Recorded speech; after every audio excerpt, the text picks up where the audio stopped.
इमरान खान सक्खर में सैलाब मुतासरीन के दरमियान रिलीफ कैंप का दौरा किया। सैलाब ज़दगान से मिले, मसाइल सुने, दुख दर्द बांटा। इमदादी प्रोग्राम की इफ्तिताही तकरीब से खिताब भी शेड्यूल है।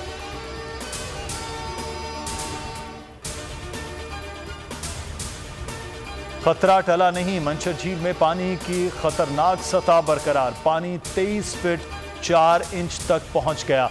बाग यूसुफ में कट लगाने से सहमन के मुतादिद देहात ज़ेरे आब। पानी तेजी से मजीद देहातों की जानिब बढ़ रहा है। कोटरी बैराज और ठट्ठा में ऊंचे दर्जे का सैलाब। मुल्क में मजीद 24 अफराद जाँ बहक, तादाद 1314 हो गई। जख्मियों की तादाद 12,500 से ज़ायद।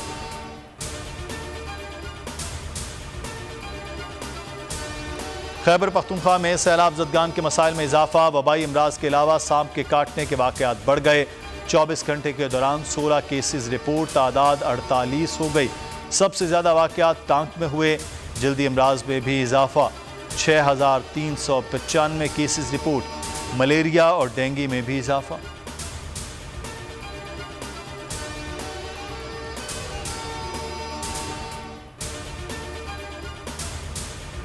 सैलाब ने 28 ट्रेनों का पहिया जैम कर दिया।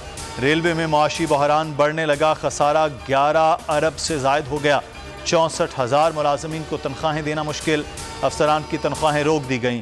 तनख्वाहों की अदायगी के लिए 2.7 अरब रुपए चाहिए। वजारत ख़जाना से 1.25 अरब रुपए मांग लिए। पहले ग्रेड 16 से कम मुलाजमीन को तनख्वाहें दी जाएंगी।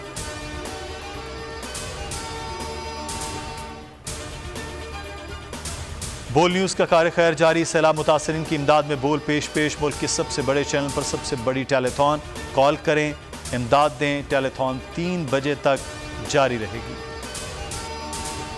सबसे ज्यादा व्यूज, सबसे ज्यादा रील्स और सबसे ज्यादा रेटिंग के साथ बोल अब भी नंबर 1 पोजीशन पर बरकरार।